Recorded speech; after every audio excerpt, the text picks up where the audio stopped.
Hey everybody, it's Romania Black. I am really excited because we are on Ace of the Diamond, Act 2, episodes 20 through 22. And man, this series hasn't missed. It literally hasn't. There's been curveballs, there's been fastballs, there's been very few bunts, but it just hasn't missed. There's been no strikes really with this series. It has just been like just a barrage, especially the second act, of just a barrage of things happening, of characters going in new directions, new dynamics being introduced. It's been amazing. These last 19 episodes, they've gone by like that.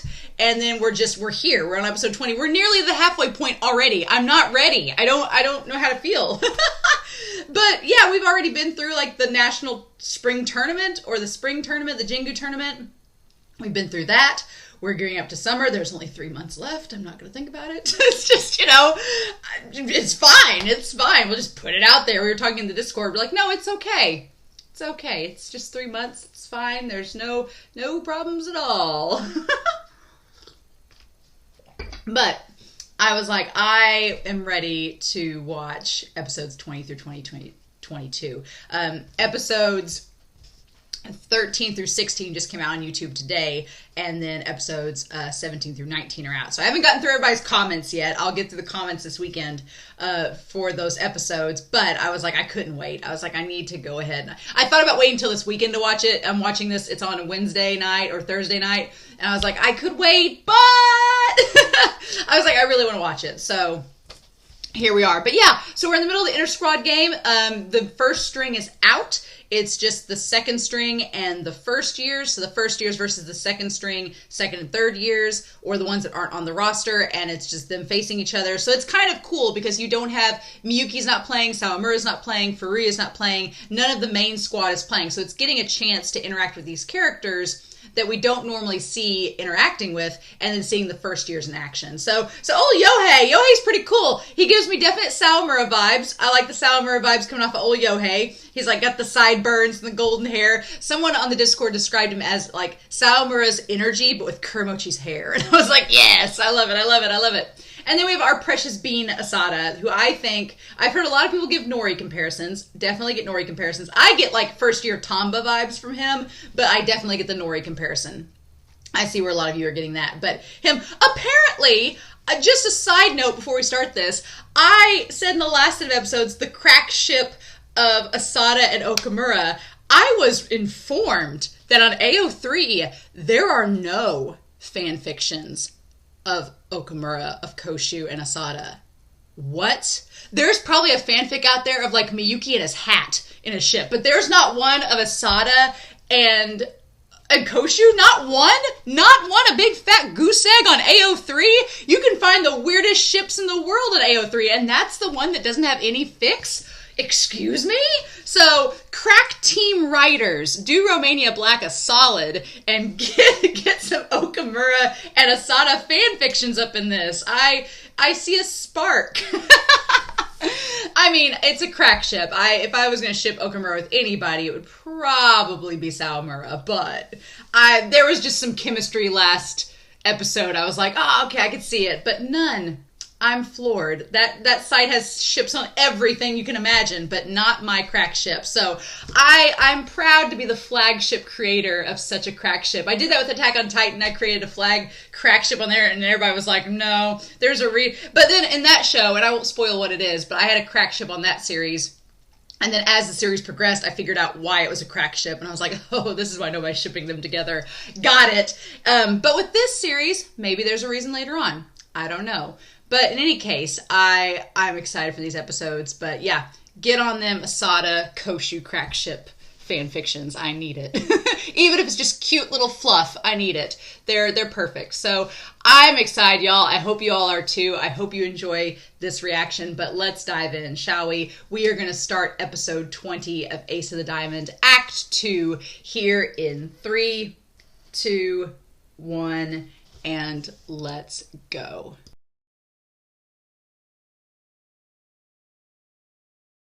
Oh. Oh. Oh my God. So yeah, it's fine. It's fine. Oh my God, this series doesn't miss. It doesn't miss. You know why?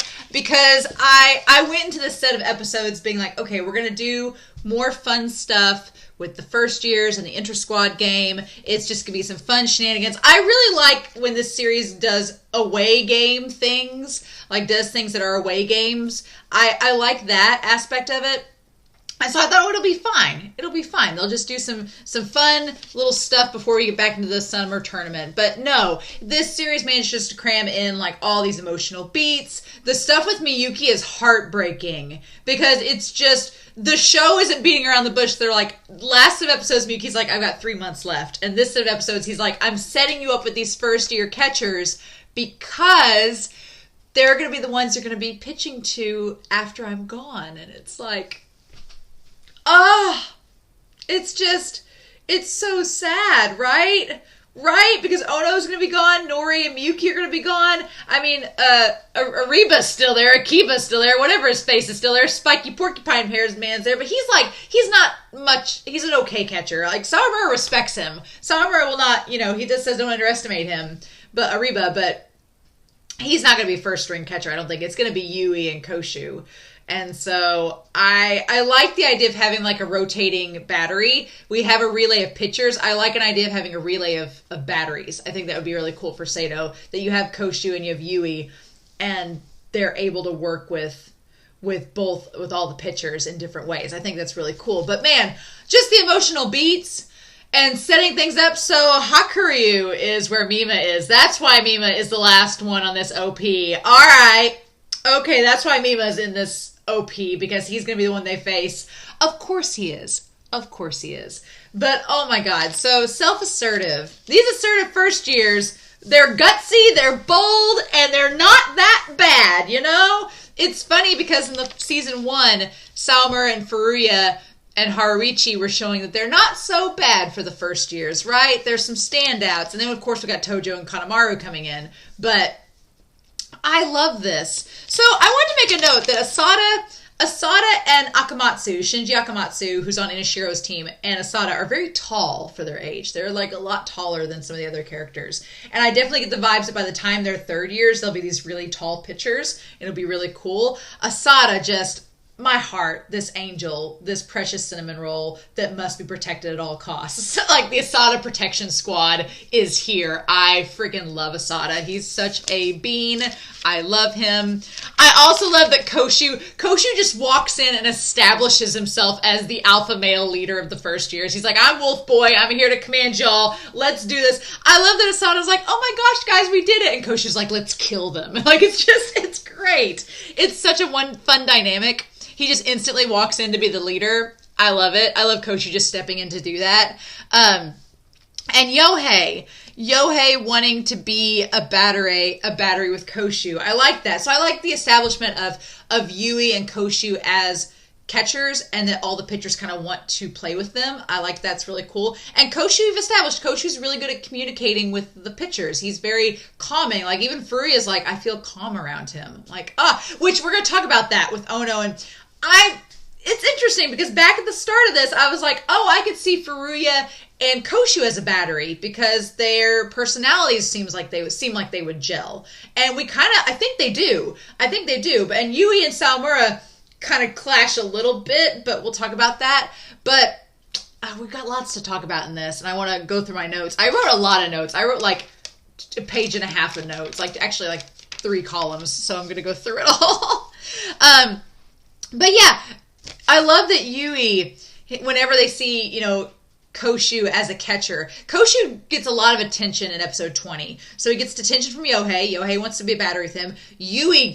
Koshu gets Yui's attention, where Yui's like, oh, I've got a rival catcher. I gotta get my game going. I want to be as good as Koshu. And then Sawamura gets excited for Koshu. He's like, yeah, you got that drive. All right. Like, Sawamura getting all excited. But Asada having this magic curveball, this 12-6 pitch that apparently has some weird trajectory, and it kind of it mimics how a southpaw would pitch, but he's a right-handed pitcher, and the trajectory is weird, and it throws batters off, it has an extreme curve. this 12 to 6, which I'm guessing is like 12 is midnight and 6 is down here. So it's just like this to this, like a 12 to 6 pitch. That makes the pitching, baseball's making more sense to Romania as we go along. It only took us 3 seasons. But yeah, the potential of that. I like that Asada has a great mentality with it, that even though Asada is not chosen for the second string, it makes sense why he's not chosen. But I like that Asada, he's been shown that he has potential and he has a weapon he can use. He's like, if I can just hone my skills, then things will get better. We can do that. I can hone my skills. I can become a better pitcher. And by the time I'm a second year or third year, I really think Asada is going to get there. I really think that Asada and Yohei have the mentality of being calm under pressure and being able to handle situations and take it in stride. Like, I like that about their characters, that they're not... Sawamura and Furuya are intense, but they are personalities. Like, Sawamura and Furuya are like a 24/7 like rave parties in their heads all the time, which is great, but God. And then you have Yohei and Asada who are like, we're all good. like they're just so chill. And I think that's going to be really cool because when Nori is sadly gone next year, you'll have Furuya and you'll have Sawamura, and then you'll also have Yohei and Asada. And then Tojo thinks he's going to pitch too. So you got all these pitchers. It's a feast for pitchers, like a feast for all, right? But Yui and Masashi getting excited by Asada's curveball, being like, oh yeah, he's got something cool, and getting excited for their third years. But saying that Asada has good control. Like, Asada is not the fastest pitcher, but he has good control. And that's the thing. Like, I feel like with this series as pitchers, if you've got a good pitch that you can use and you've got control, you can work on the other stuff. But that control factor is really important. And Asada having it is great, and having a good mentality. And Yohei has a solid mentality. So you have 2 first-year pitchers who have a lot going for them, who have the right state of mind, who have the right attitude, and potential weapons they can use on the field. That's really cool. I like that we established that. But Yohei supporting him. Yohei gives me such Sawamura vibes. I love that Yohei supports him. I love that he's friends. There's none of this bullshit, jealousy nonsense. He's just like, I'm here to support. And then Sawamura is so proud of his Kohei. He's so proud. I'm like, oh, Sawamura just being so sincerely happy for them is such a joy to watch. Like, the Taurus empathy was like just radiating. I was like, I love it. I love it so much. So speaking of which, this Tokyo Invitational, let's talk about that. That's the next thing on my notes. Yeah, okay. So if you've never watched Haikyuu is the volleyball anime, and in season 4 of Haikyuu, they have an invitational tournament. It's in between the regular season and nationals. It's in between. Funny how that works, which makes sense. They're Japanese sports, so you'd think they'd be kind of modeled after one another. So it makes sense there'd be an invitational with this sport, just like there is for volleyball. And in volleyball, each team has one delegate, one representative, or 1 or 2 at the most, that they send to go represent their school. And in Haikyuu, Krasno has 1 representative, and in this, we have 1 for Sato. And so it's Miyuki. It makes sense it's Miyuki. He's the captain, he's the cleanup, he's the catcher, he's the triple C's, he's one of the best players on the team. Makes sense that he's a 3rd year. Makes sense that Miyuki is selected to go to the Invitational. But you know what this means, right? This means that at the end of May, it's May 1st when this set of episodes ended, so we got a whole month left. But it means at the end of the month, Miyuki's going to be able to go to this tournament. I can't imagine who Inashiro would send. I just don't know. They're just going to send Carlos. Wouldn't that be funny? Wouldn't that be funny if Miyuki gets there and there's Carlos? He's like, sup, Carlos? He's like, hey, what's up? And they just hang out and eat Taco Bell all day, the Japanese equivalent. That's all they do is just hang out. No. Or Shirakawa gets sent for Inashiro and him and Miyuki just glare at each other for the next 3 days. No. Y'all know what's going to happen. They're going to send May. They're going to send that Diva Shark himself to go there. And Miyuki and May, if they get to form a battery, it will send me. I will leave this corporal shell and rise up. It's just, I was like, oh my God, are you joking? I was so excited. So yeah, it's just 3 days. Because they're like, is it going to throw off your battery? He's like, it's 3 days. And that's why... So he hasn't talked about this invitational. He has not talked about the invitational Furuya knows about it, but bless his heart, Furuya's pretty simple. Like, we'll talk about that later, but Furuya, I love Furuya, but he is a simple creature. He's like, Like, I don't think Furuya puts 2 and 2 together that Miyuki is going to be gone those 3 days, and that Miyuki is setting up Sawamura and Furuya to form batteries with Yui and Koshu, not only because he'll be gone the Invitational, he doesn't want it to throw them off, but also because he's leaving after this year and he wants them to set up, you know, a dynamic with these other catchers. So it makes sense, but God, that Invitational, I'm so excited. Y'all don't even know. You probably do. You're probably excited as I am. I'm like, oh, that's just something on the back burner. We got a whole month in this series before we even get to that, but it's like a little, they planted a little seed. There's this Invitational. Miki's going to go to it. There's going to be American teams there. Okay, that'll be cool. Get to see some American teams. All right. I wonder if Chris Senpai will be there. Because even if he's not participating in the Invitational, I wonder if Chris and his dad will be there because his dad's American. So I wonder if he'll just be like, if Chris Senpai's dad will be like, oh, I know these pitchers from America. Ha ha ha. Here, Chris, let me introduce you to the major leagues in America and the MLB. And Chris will be like, okay. And so maybe we'll get that. I don't know. That'll be exciting. But yeah, the Invitational. I'm pretty hyped. Seto. Seto is fast. I love how proud Kuramochi is. I love that Sawamura is proud for Arbin Asada and Kuramochi is proud for Seto. I don't know if it's Sato or Seto. I think it's Seto. Y'all told me the pronunciation and I am forgetful and mispronounce everything. I finally got Tojo right. Thank God. Somebody was like, you keep calling him Toji. And I'm like, shh. It's Tojo. But yeah, Seto's fast. I love that Sawamura's like, don't underestimate Akiba. It's like, aw, Sawamura being super supportive of his whole team. That's like been a big theme. And we're going to talk about that. We're going to come back to that idea of Sawamura being here for the team and the idea of selflessness versus selfishness. We're going to tie back around to that by the end of this. But yeah. I like that Seto and Koshu have this like secret language to each other. They can just like tip their hat and nod and be like, waggle their eyebrows and they get what's going on. I like that they are part of a thinking baseball team, as Ochiai noted, that their team is known as the thinking baseball, like they're strategists. They're like Nabe. They form strategies in the moment. So that makes sense why Koshu's just kind of hanging out, listening to what Miyuki has to say. He's like, Like, he knows how this song and dance goes, whereas Yui is, like, taking notes and being like, oh, okay.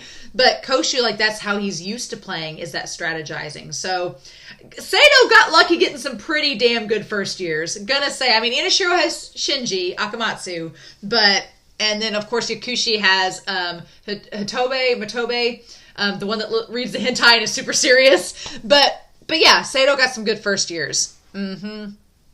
So yeah, and I love that moment where Koshu, he starts like, it's almost treated, though, the thinking baseball thing is almost treated as a negative thing to Koshu, because he's like, damn it, this is the advice that coach gave me. And he hates that coach so much, but he's like, this aspect of baseball has been ingrained into me. I can't escape it. It's part of me. And it's like, oh, it's so good. I love, for a second when it got dark, I was like, oh, this is going to be like a bad dramatic moment. But Koshu he laments the fact, and he's frustrated with how he was taught, and what he has learned as a baseball player is from somebody he doesn't respect. And that's really relatable. Like the fact that he's learned something from someone that he's not proud of, but it's part of him now. He can't erase it. So that's interesting. But yeah, and Sawamura likens Koshu to Haruichi last year, where Koshu helped advance the runner, just like Haruichi helped advance Sawamura. And I just love how Sawamura, he's just making all these connections. He's like, oh, this is so nostalgic, and it's really cool. And then Seto is the explainer of situations. I like that Seto is the conflict resolution strategist. Whenever there's like a needless conflict, Seto's like, wait a minute, hold on, let's think this out. This party thinks this, you all think that, let's come together and realize what's going on. Like, I like that he is the one that brings calm. Like, I could see him maybe as a captain for those first years when they get up there. I maybe could see him as a captain, because him or Yohei would be a good captain, I think, because he's supportive too. But Seto's like, let's break this down and figure this all out, right? But yeah, oh my gosh. And so, yeah, explainers of situations.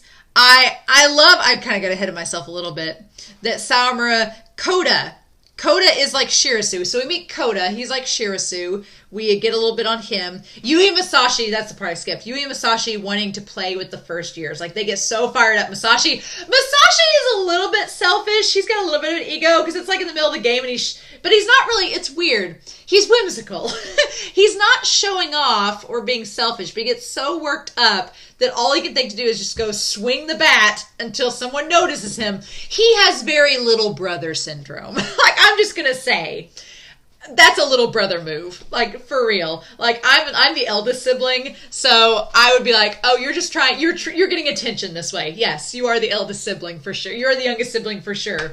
Like, it's such a baby brother move where he's like, I'm just going to get attention drawn onto me and then get you to pay attention. Makes total sense, right? I get it. But they're bold. They ask Kataoka, they're like, let's play. And Kataoka's like, and I like that it's not that they're trying to prove themselves on the string. It's not to put the second or third years down. It's because they see their fellow classmates playing and they want to play with them. And I think that's pretty cool. Like, I think that's the reason. I was expecting Kataoka to say no, but I think because they weren't doing it for themselves, but to support their fellow classmates, I think that's why he said yes. He was like, okay, if you're just wanting to support your teammates, sure. And Kawashima in the moment being like, nah, let him play. We got this. I'm like, this Kawashima guy, I'm like, where have you been this whole time? Fun days. And then I'm sorry, but just like with Sawamura saying that the pitches are a work of art, him saying that these first years are defying his expectations, it feels like such a callback to Miyuki and the potential he saw in Sawamura from season 1. And what he saw in Furuya and Sawamura, I'm like, yeah, it's just all it's all coming, whether Sawamura realizes it or not, he is becoming an upperclassman. And he's taken all these little ducklings, these first year ducklings under his wing, and he's becoming a senpai to him, whether he's aware of it or not. And it is the sweetest thing. I love it so freaking much. But you know what episode 21 is called? Out of Time. And it's all about Miyuki running out of time. And Koshu lamenting the fact that he's only got so much time left with Miyuki. That's the thing. Koshu is trying to learn everything he can from Miyuki because he respects him. And Yui's trying to do the same thing too, but we really get in Koshu's brain, and Koshu's like, I've only got so much time left with Miyuki that he's trying to like soak it all in. And it's like, damn. And it doesn't feel like it's a lot of time at all. It doesn't feel like 3 months. Like, these first years don't get a lot of time with their third years. That's the crazy part, right? I feel like the way that the turnover works, that the turnover works, the first and second years bond really well. The first and second years really bond. But the first and third years don't get that much bonding time because it seems like such a quick turnover. It's interesting. But yeah, Masashi's helmet flying off. Someone help this guy secure it at this point. I'm like, is it going to fly off every time? I'm like, get him a tighter helmet or something. Seems like a hazard, right? But then 15-3. The second, third years, 15-3. Whew. Which it was 10-1. It was 10-1 before, right, during Asada pitching. But yeah, 15-3. Oof. And so we have this Kanto tournament, right? We have this Kanto tournament coming up. Inashiro's going to be in it. Ichida, Yakushi. It's these 3 big Western schools. And she's like, that's a big, tough block. And Ray's like, Ray, I love her. She's like, we need to do this tournament. We need to go against the best. I love our queen, Ray. She's like, let's do this. I'm like, I am here for it. Sure. And then little Asada, he was sad. Asada thinking that he thought that Koshu wouldn't be proud of him. They let Koshu down by letting those 3 runs happen. It's like, aw. It's like, I don't think Koshu is upset with Asada, though. I don't. I think Asada's just being hard on himself. But, man. So, Harumi. I know his name is Takatsu. I'm going to call him Harumi. I like Harumi better. And Kawashima and another one, they made the first string, which Aso, he's really worried about this. Like, I felt bad for Aso in these episodes because he's worked his way up to get to this point, and now his position is being threatened. And it's like, yeah, you can tell that Aso is just really, really worried about it. that he's worried about losing the spot. And because not only are those 3 joining the roster, but Yui and Masashi, the first years, are joining the first string. And so he's like, But I like the idea that they've brought on Kawashima to be there. And then we have in the second string, we'll talk about it, but we have Yohei in the second string to try to get this pitching relay, these pitching rotations, scheduled and worked on, right? So yeah, the Invitational, we go back to it. The Invitational's 3 days long.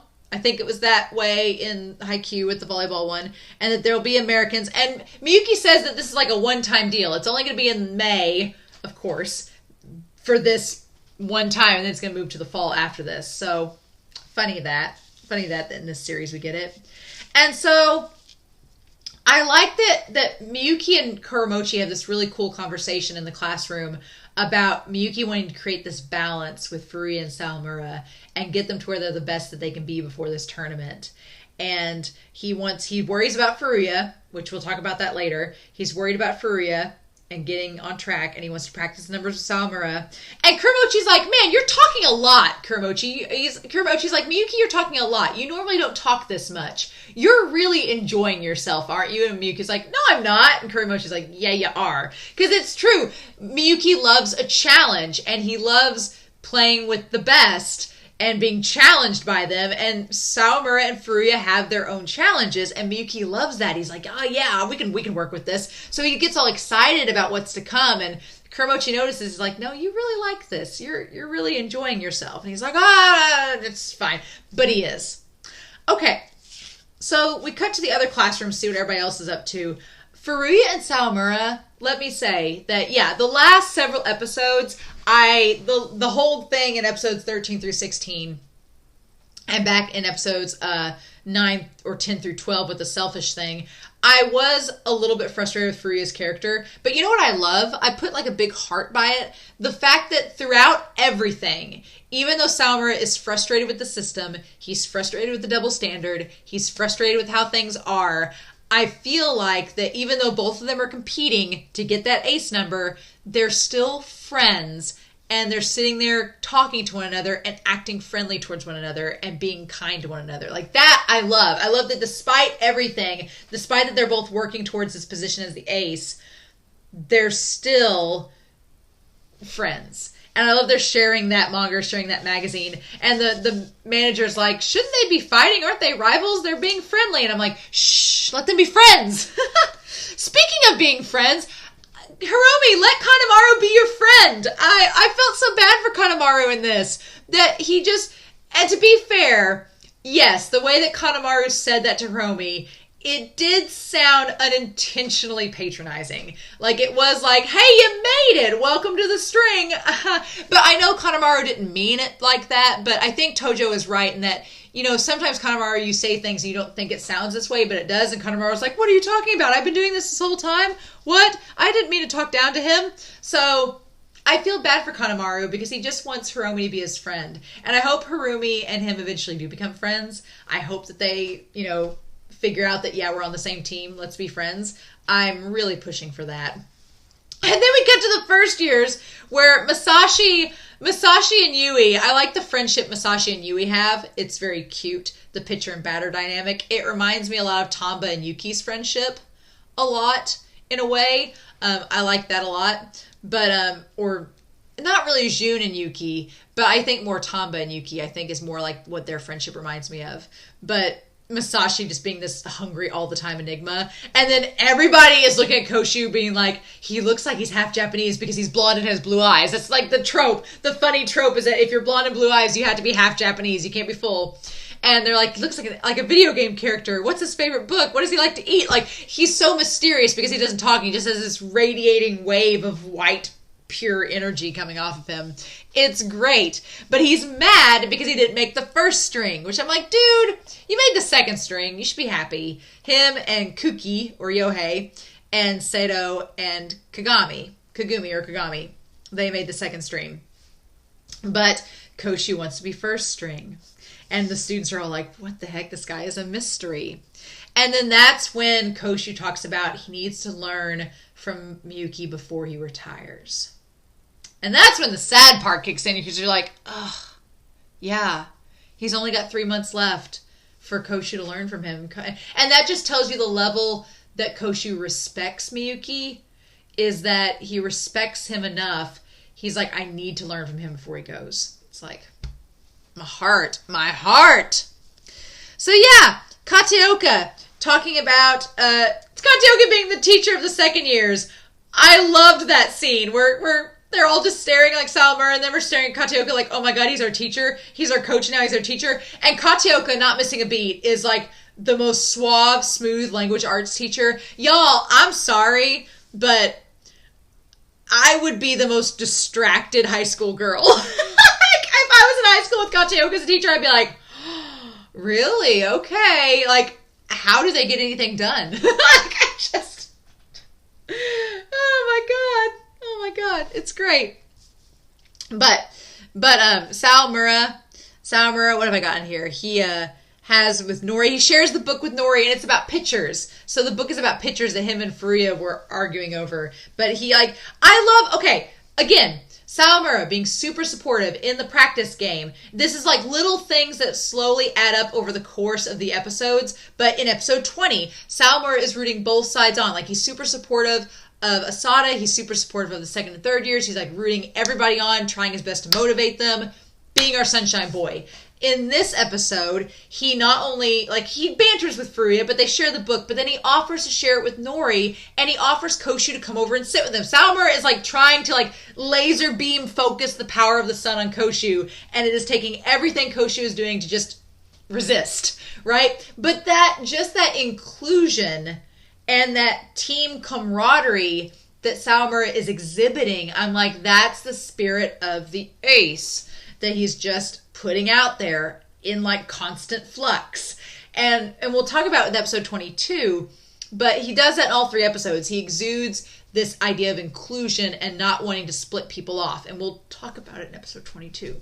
But yeah, he just wants them to join. And I love that they've had these pitcher-catcher meetings. I love they had the pitcher-catcher meetings where Miyuki is like, he's like a teacher. He's come so far, right? Miyuki's come so far from season 1 where he was kind of a loner and just wanted to give pitchers orders, and like he knew how to play them. He didn't really want to communicate with anybody. He's come so far, and I love Miyuki for how much he's grown over the course of this series. But I like that Yui gets to join the pitcher-catcher meetings. It's really cute.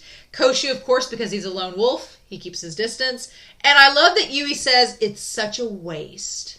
He's like, you're sitting that far back. It's such a waste. And I don't think Yui realizes just how much Koshu has learned from his previous team about strategy and like taking notes and that. Like, it seems almost second nature to Koshu. So I get where Yui's coming from, though. He's like, you should take advantage of this. And little does he know that that's all Koshu's thinking about, is taking advantage of Miyuki's lessons. So I put in all caps Kuramochi's abs. Show. You give us Shirasu fan service. You give us Miyuki fan service. This is like Cheetah Mochi. I wasn't prepared. I was like, you're really going to focus on this. All right. I dogged that reporter for, ogling. I didn't have a binocular. I wasn't intending for this. The show put it out there. But I like that poor Asada, he has this body image concern because he doesn't think he has enough muscle expression, and he's not like ripped like Kuramochi is. But Kuramochi's like, I'm a third year. He's like, I've had 3 years to build up my body like this. You'll get there. And I love how supportive Kuramochi is of Asada. Like, he's so supportive. He's like, you'll get there. You just keep eating, you keep practicing, you keep working out. You'll slowly but surely, you'll make it to where I am. It's fine. And I love that encouragement. It's so sweet. And just as this episode also is about upperclassmen motivating the younger classmen, the underclassmen. Because just like Kuramochi is helping out Asada, you have Tojo talking with Yohei. And Yohei's worried. He's like, I made the second string, but he's like, I don't know why. He's like, I gave up all those runs. And Tojo's like, no, it's fine. He's like, you'll be okay. You were chosen for a reason. You have a good mentality as a pitcher. And so then Tojo goes on this story that I was like, oh, he talks about how in middle school, his team did really well. And it sounds like he was the main pitcher for that team, and so there wasn't really anybody else to pitch. But he said his batters were always really good on his team. So no matter how he pitched, it seems like the batters would make up for it and they could score really well, right? So they were like national semifinalists. And he says that he felt like he was a victim of his own success. That everyone after that national semifinal game was expecting him to pitch exactly like how he pitched there, and he fell apart. And I was like, that's Furuya. That's Furuya. There's a difference, but it's the same thing. Like, everybody saw Furuya pitch at Koshin, and they're like, oh, well, that's what we expect now. And Furuya, like Tojo says, was so hyper-focused on keeping up to that standard that he just fell apart. Because the difference is that Tojo acknowledges that he wasn't as good as people said he was. And so when he tried to live up to an expectation that he couldn't meet, he fell apart. The difference is that Furuya, I think, can meet up to that expectation, but he hasn't figured out exactly how to control it and make it normalized. And that's when Furuya falls apart, when he tries too hard and he just can't see it through. So there is a difference, but the idea of being a victim of your own success, I definitely think that applies to Furuya, that he's had this great time at Nationals. Now everyone expects it to be that good or better, and Furuya's like, I'm just trying to keep up and trying to live up to my own expectations, and it's hard. And I just thought the comparison was really, really cool. But again, it's kind of like acknowledging Tojo being like Furuya and Yohei being like Sawamura. He's like, you're calm under pressure, you're controlled, you've got all these cool pitches, you'll be fine, is kind of what he's suggesting. But he also tells Yohei that he still wants to be a pitcher. I don't know, that's 5 pitchers for Sato. That's a lot. That's a lot to choose from. Like 6, actually. Like, that's 6 pitchers for Sato. Sure, why not? But I like that Tojo is still aiming to be a good pitcher and to still follow suit with that. But then we get the end of the episode, the saddest thing ever, where Miyuki's like, come on, Sawamura and Furuya, come practice with me. I'm going to swing out my bat over here. You come and help me pitch. And that's when he basically took them aside to tell them, being like, I want you guys to start practicing with the first years. And that look on Furuya's face when he's like, the first years? You mean the one that I turned down and said wasn't good enough? I'm like, oh, it's all coming back. It's all coming back. Celine Dion is playing in the background. It's all coming back to Furuya.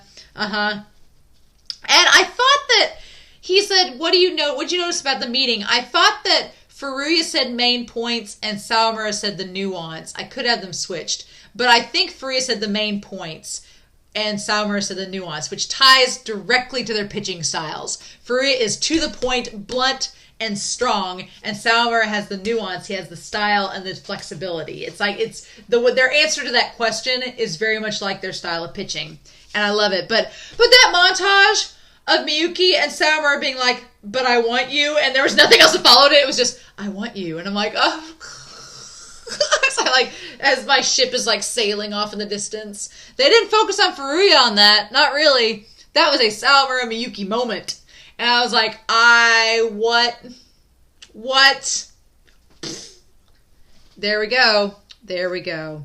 And Miyuki's like, I'll still practice with y'all, but I want you to practice with the first years. Because he knows he's leaving in 3 months. He's trying to help Sawamura and Furuya move forward with new batteries. He knows about the Invitational. It's like, Miyuki, you're setting all this up. You're laying your plans out here. And our 2 boys are just too blind to not know what's up.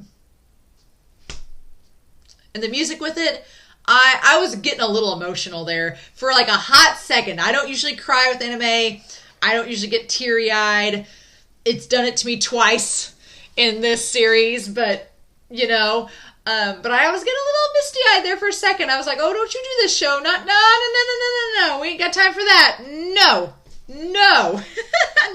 So, then we go to episode 22, Chosen.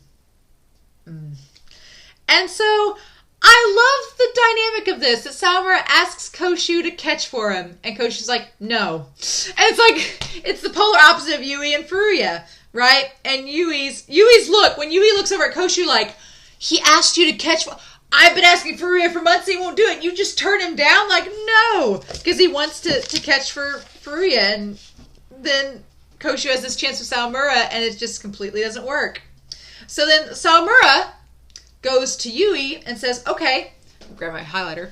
He's like, you catch for me. And Yui's like, yes. So again, Furuya looks over at Sawamura and Yui and is like, oh.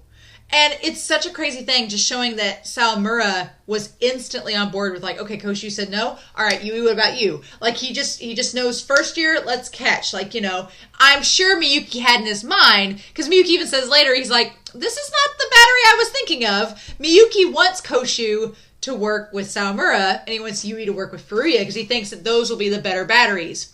And I agree. Mm-hmm. I think so, and we'll talk about why. Furuya and Koshu make a good battery, but I think that Yui is better with Furuya for reasons that we'll talk about here in a minute.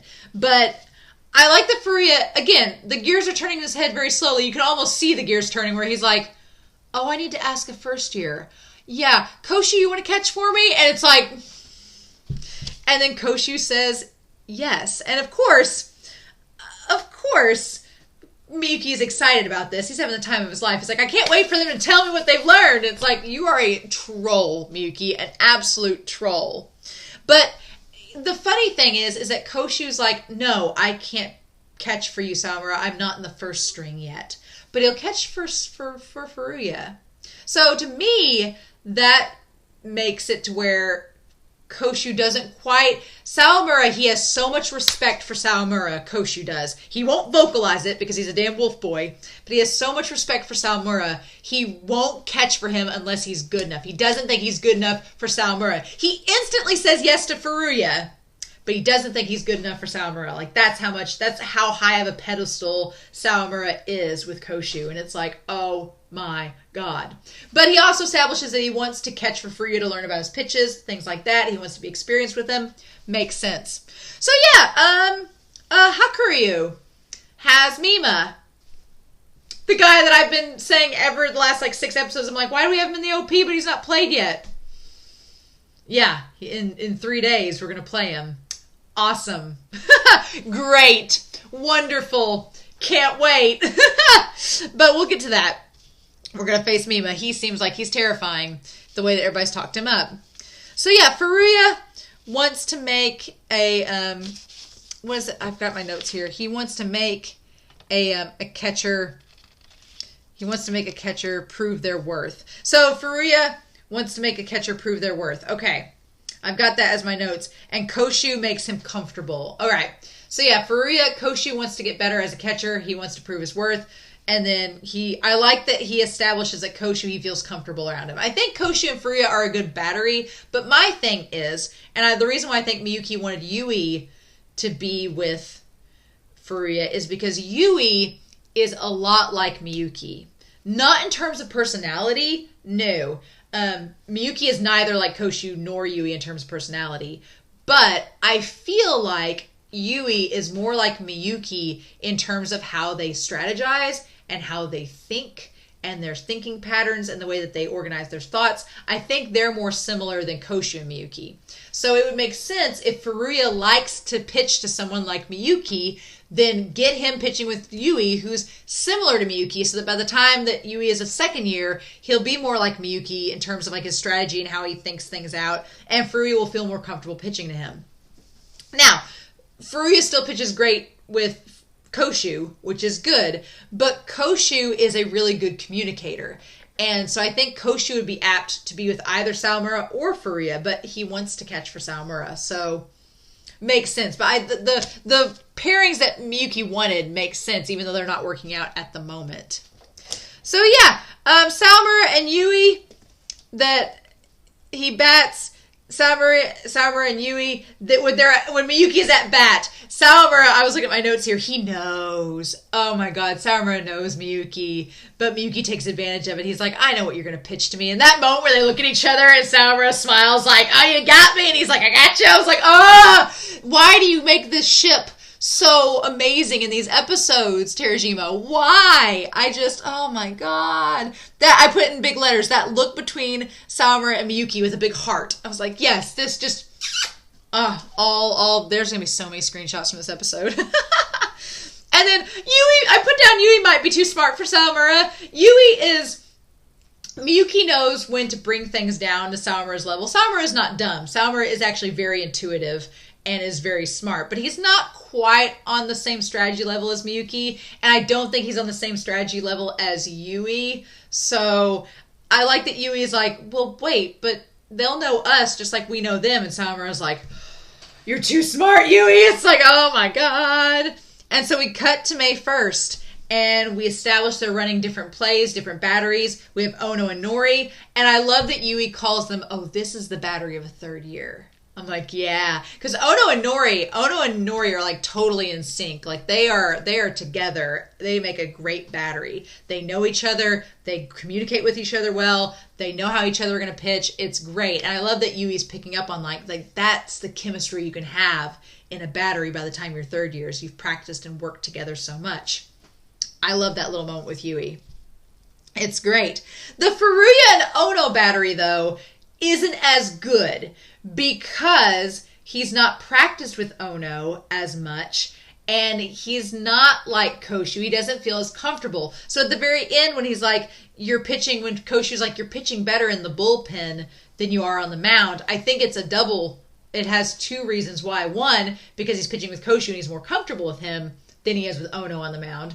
But two, when he's in the bullpen, there's not that pressure that he's feeling on the mound during the actual game. So I think that those are the two reasons why he's pitching better right now. But Miyuki, they bring up a lot with Furuya. They're like, he is inconsistent. And I love the way they described it. They're like, when his pitches are on, they are unstoppable. But when they're not, they're terrible. And it's like, oh, it's so true though. Furuya he's always been this way though. It's like, when he's on fire, he's on fire. And when he is doused, he is doused. Like back from season 1 with his issue with stamina, with the whole thing with the rain and the game being delayed, with all of that, Furuya has always been either a hot or cold. There is no Goldilocks. Sawamura is the Goldilocks. Sawamura is right in the middle. Furuya is he's either amazing or he is awful. There's like not a lot of room of middle ground. And that's a gamble. And they establish that is deadly in a tournament. Like, if you're on fire, great, but what happens if it's like that game in the quarterfinals and he doesn't or in the semifinals and he doesn't make it? What do we do then? And so I like that Miyuki says in order for him to be a true ace, that's his challenge, is to get over that inconsistency. That's going to be his lesson, right? And so they establish his practicing is better in the bullpen. Sawamura, okay. So here's what I want to talk about with the very last scene where he's all excited. Sawamura is all excited because he's going to get to go practice with Miyuki. And him and, he goes with, was it Haruichi? I forget who he's with in the moment, but he goes to get with, or maybe it's Yui. Yeah, it's with Yui. He's like, oh yeah, we're going to go practice. And he gets to the moment there where he sees Miyuki swinging the bat over and over again, right? Practicing with the others. And he normally practices by himself. So Zono was like, oh, it's rare you're practicing with us. And Miyuki's like, And in that moment, Sawamura becomes selfless. He doesn't want to take Miyuki away from practicing and looking and doing so well. So there's a big difference in this episode 22, and in episode 12, 10 episodes prior, in episode 12 with Furuya, we had him being selfish and saying, no, I don't want to practice with you. I want Miyuki all to myself. And let's go practice now. You and me now. No exceptions. And here, it's the opposite. Sawamura is being selfless because he's thinking of Miyuki in flux with the team. And he's seeing how much he's practicing. He's like, man, am I really going to be selfish and take him away just for me? Am I really going to do that? And he starts to he's like, oh, well, you don't have to. You can stay for practice longer. And Miyuki's like, why? And he's like, well, you're just working really hard. And, I didn't want you to.